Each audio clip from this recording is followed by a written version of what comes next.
Fala pessoal, vídeo 4 é muito vídeo, hein? A nossa doutora Teresa Williams se deu bem, meteu bala no intruso lá, mas parece que o cara não era o inimigo. Se bem que entrar na casa dos outros sem ser convidado, assim, sorrateiramente, tá esperando o quê? Bem, vamos continuar agora. Ela tinha concluído o ato 2 e ela irá agora para o ato 3. Tem bastante histórias e ela tá ferida.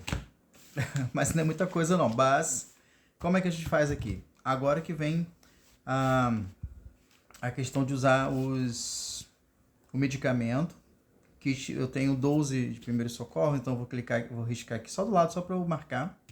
E vou usar mais um em primeiros socorros aqui, ó. 3. Ela tem 3 primeiros socorros e vai usar mais um. Eu vou botar aqui, ó, mais um. E é sempre contra um. Tá? Se eu tirar conseguir passar eu limpo aqui a minha vida. Tá? Rapaz, olha só, nenhum desses aqui conseguiriam vencer, só esse aqui. Tá, mas consegui passar. Então eu limpo aqui minha vida. Esse é o momento de manutenção. Se eu tivesse injúria, eu jogaria 2 de injúria, 2 de estafa, 2 de insanidade. Aí depois eu poderia, teria possível jogar psicologia para teste de insanidade, poderia psicanálise também, se tivesse. Então daria para jogar assim.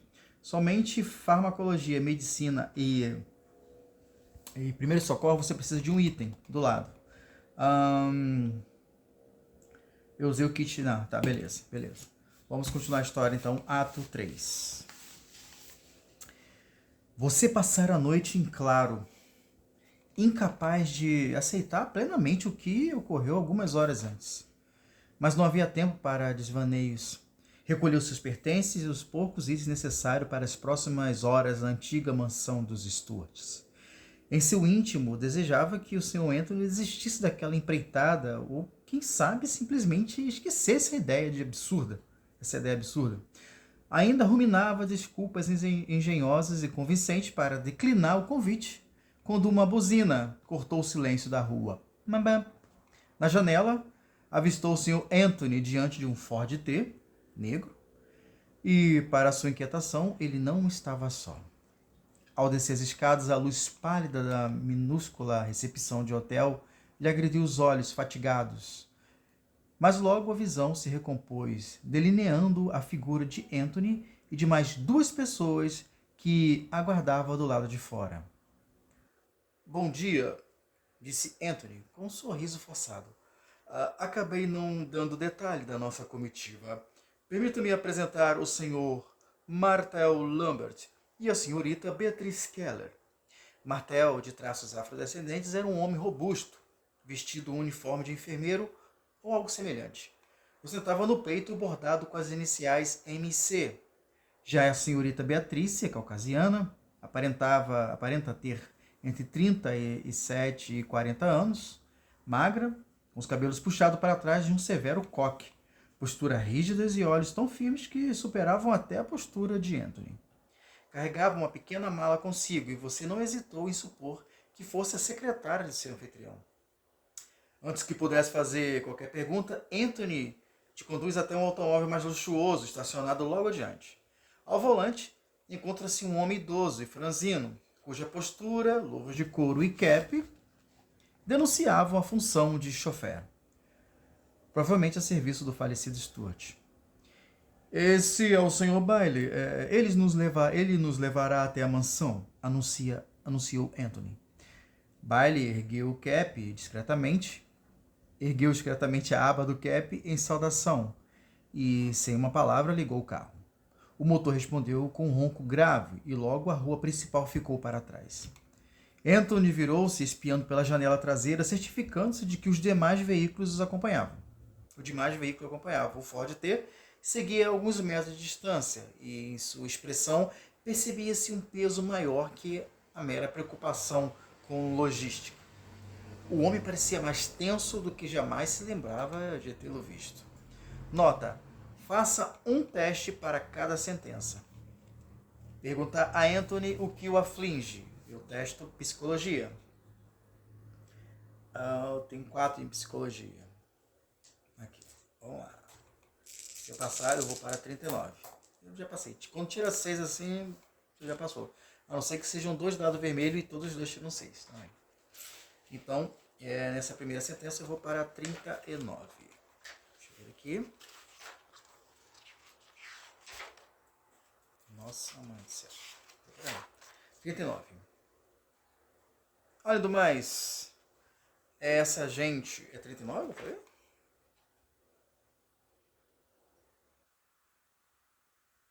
Ah, peraí.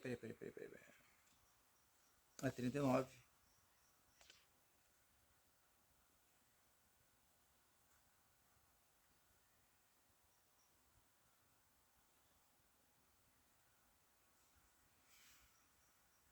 É isso mesmo, 39. É porque eu acho que eu pulei um detalhe aqui. Ó, um homem para ser ter visto.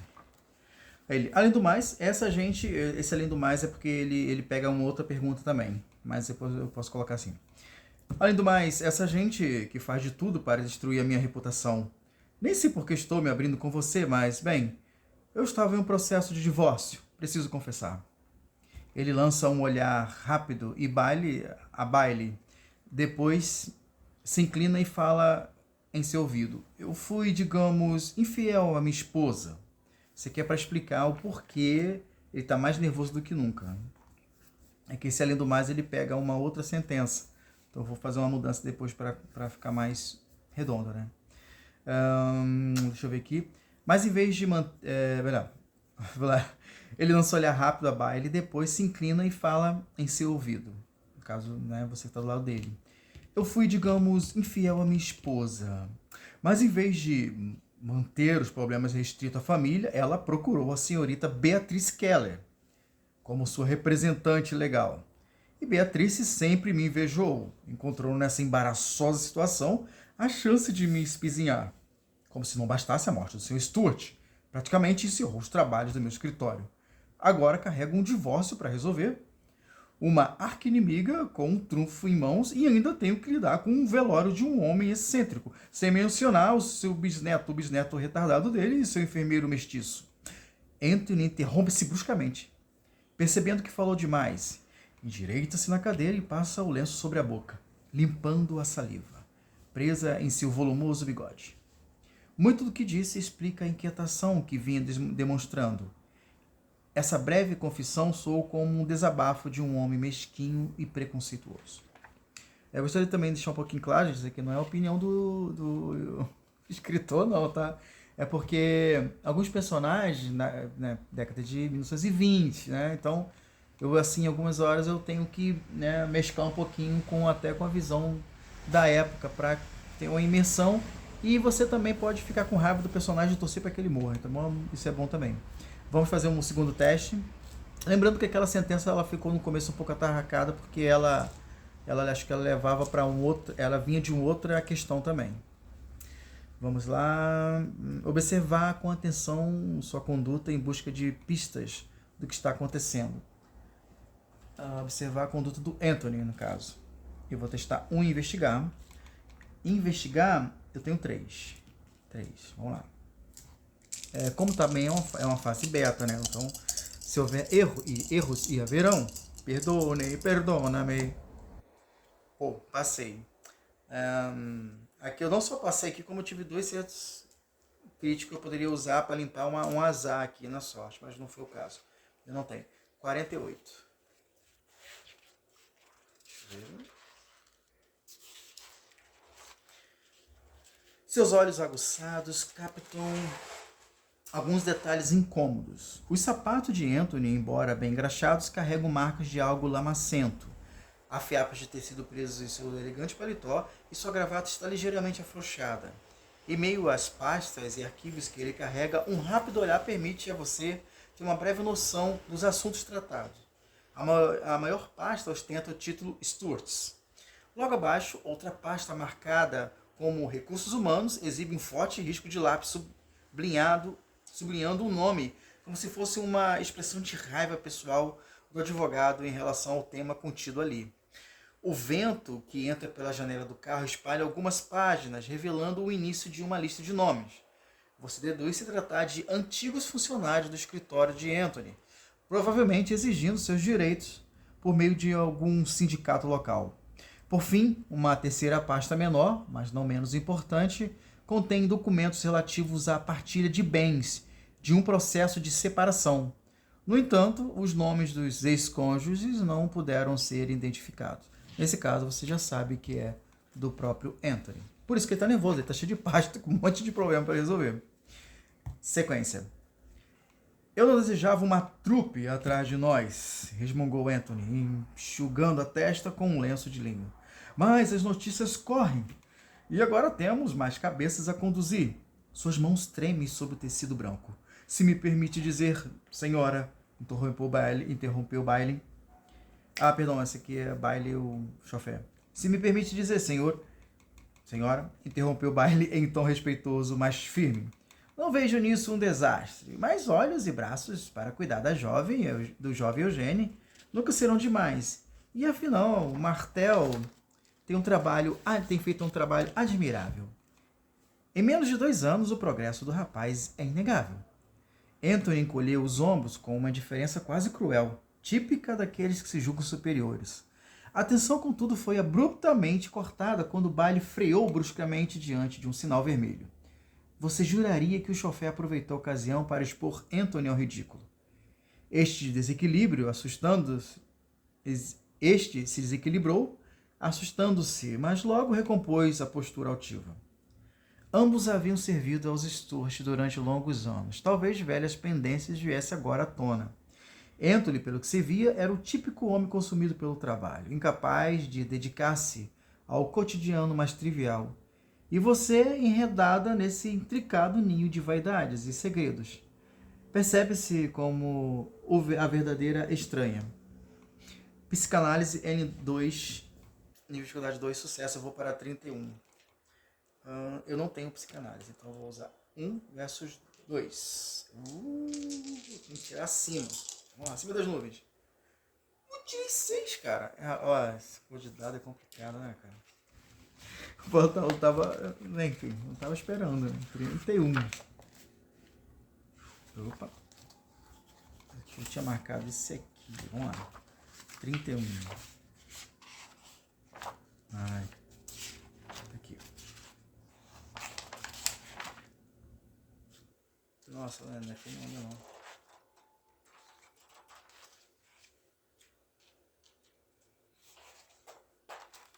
Nossa, pensei que não tinha impresso. Jesus. É evidente que o Sr. Anthony sofre de um tipo de narcisismo. Para ele, os iguais são inimigos e os não tão iguais inferiores. Provavelmente, o narcisismo infantil gerou um adulto disfuncional.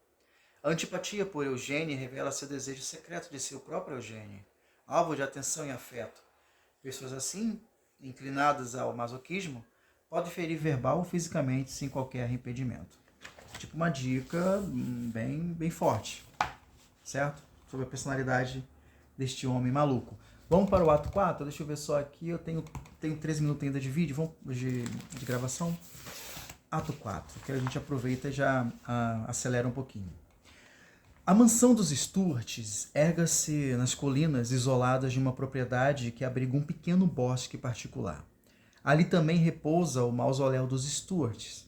A entrada que sobe a colina não exibe o desgaste típico das vias da cidade. É lisa, quase solene. Pinheiros e outras árvores a ladeiam com espaçamentos calculados, compondo um cenário que proclama, em igual medida, a beleza estudada e a autoridade de uma linhagem abastada e decadente. No interior há quartos amplos e bem mobiliados, ao que consta, somando-se até 12 cômodos, além de vários ambientes abertos para encontros rápidos, leituras e até um pequeno auditório, cuja plataforma recorda um teatro inglês. Um verdadeiro labirinto, digno da fortuna de seu antigo dono, que não poupou esforços quando se tratou de ostentar grandeza e poder. O mausoléu, por sua vez, é uma réplica guardada às proporções de um templo grego. Colunas dóricas e jônicas se alternam, e o mármore de Carrara reveste todo o túmulo. É uma construção bela e fúnebre, digna dos faraós que aspiravam a uma passagem tranquila para o reino dos mortos. Você se pergunta se o velho Stuart não ambicionara o mesmo, erguendo um monumento que evoca uma era áurea dos antigos, quando os ideais helênicos pareciam moldar o mundo e impor ao Oriente um verniz de ordem anterior ao próprio renascimento da razão. Ao fim, contudo, tudo ainda sugere um desperdício abissal de tempo e dinheiro.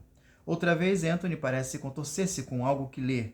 O tique de passar o lenço pela testa e agora também pela boca o denuncia. Por fim, você o interpela sobre a inquietação.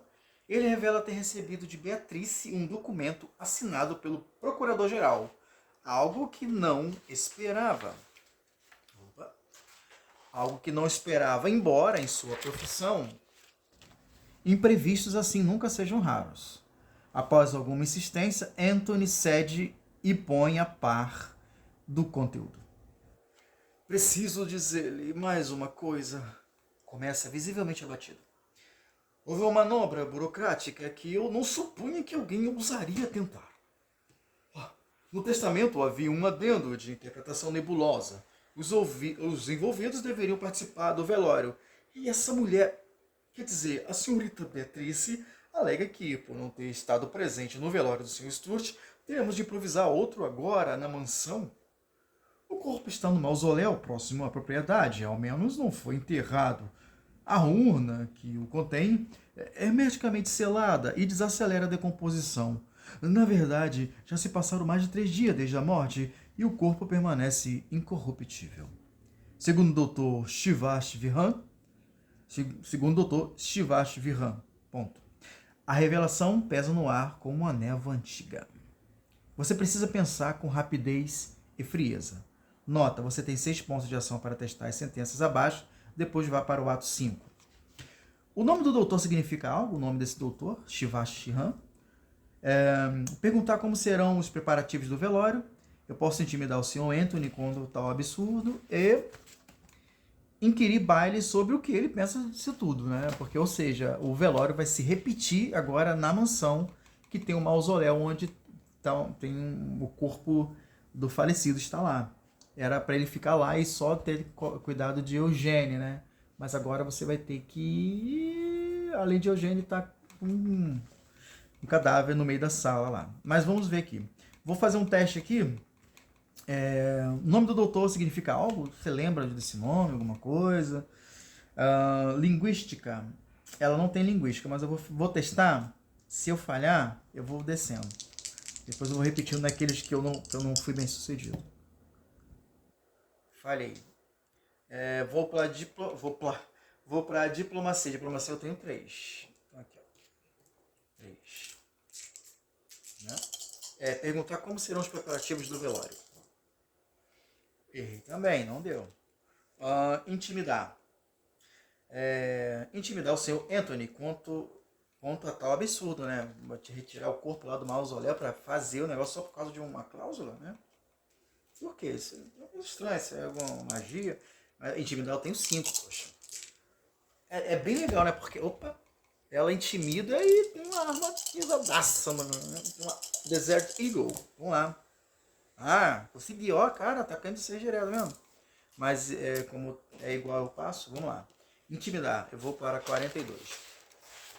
Caramba. Eu tô no terceiro teste, ainda tenho mais 3. 42 para ver o que aconteceu com... Vamos jogar a intimidação aí, intimidation aí do 42. Isso, vamos lá. O que você quer que eu faça? Está tudo descrito detalhadamente no testamento. Eu queria que tudo voltasse ao normal, onde a minha função se resumia a servir de pequenas burocracia do falecido, mas agora estamos todos nesse barco. Concentre-se em manter o Eugênio seguro, não deixe que ele se afaste ou pior, saia da mansão. Não tenho empatia nem apreço por ninguém que esteja lá hoje. Então, considere-se um privilégio, uma privilegiada, por ser a única pessoa com quem eu realmente tenho alguma consideração. Precisa garantir essa fortuna e para isso descer ao fundo do poço inúmeras vezes, cumprindo tarefas que mesmo me impôs. Essa não será a primeira vez que corro o risco de falhar. Cuide de Eugênio. Apenas isso. Eu estaria na mansão, mas ocupado com o inventário e a repartição dos bens. E passaria a noite em claro. Ou pior, ao lado de Beatriz, disputando cada fatia possível em nome de seus investidores. Portanto, se alguém terá uma péssima noite, esse alguém sou eu. Caso isso é o Anthony falando. Cara nojento. Vou inquirir baile, falar com um chofer ali. O que ele acha disso tudo aí, baile? É assim mesmo? É assim? É todo dia isso? Todo dia um probleminha desse, assim? Estranho? No caso, eu vou persuadir. Não, persuadir bom. Eu tenho 4 aqui, persuadir. Fala aí, baile, beleza? Tudo bem? Como é que tem no trânsito? Passei, baile. Abre aí o Confesse. 26. Eu vou lá no 26 ver o que acontece. O que ele acha. Eu vou tentar fazer a voz dele, que é um senhorzinho. O que eu posso dizer é que nada disso é estranho demais. Para os padrões do falecido Mason. Quando vim trabalhar aqui, há mais de 20 anos, pensei em abandonar o emprego diversas vezes nos primeiros anos. Minha fé católica foi testada até o limite ao conhecer o Sr. Mason. Ele era uma mistura improvável de cientista e místico. Estranho pensar assim, mas era exatamente isso. Às vezes o encontrava absorto em cálculos em sua imensa lousa na biblioteca. Em outras ocasiões, tremo ao dizer, já o vi em cerimônias religiosas. Convidados de aspectos lúgubres, quase mudos no trato social, abriam suas bocas em cânticos dentro do salão. Nessas ocasiões eu ficava do lado de fora da propriedade, mas em uma ou duas oportunidades escondi-me próximo às janelas da biblioteca, que não foram bem cobertas pelas grossas cortinas, e vi o Sr. Mason vestido um manto dourado, luvas e um chapéu estranho, cercado de homens em reverência. Confesso que saí correndo, arranquei o carro em direção à cidade, mas voltei, pois precisava do emprego. Decidi que se tratava apenas de uma religião incomum e que não havia mal nisso. Mesmo se eu concordar. Depois disso, acostumei com as estranhas figuras e personalidades que vinham aqui. Uma vez, uma comitiva do Tibete hospedou-se por 3 dias. Foi a primeira vez que vi povos asiáticos de perto, com suas roupas exóticas. Resumindo, os pedidos estranhos do falecido não me surpreende de maneira alguma. Baile já está sabendo já. Eu fui 1, 2, 3, 4. Eu tenho mais 2 tentativas com relação ao nome. Vou usar linguística, que eu não tenho. Eu vou usar 1 de linguística. Eu tenho que tirar assim. Eu vou fazer 2 testes. Eu tenho chance de até 2 testes. Saber do nome do doutor. Não. Quem é esse cara? Quem é esse cara? Então, se eu tivesse linguística, eu já teria passado, mas eu precisava tirar 6. Então, eu não fui bem sucedido. Próximo vídeo, vamos para o ato 5. Tá ok? Aguarde aí.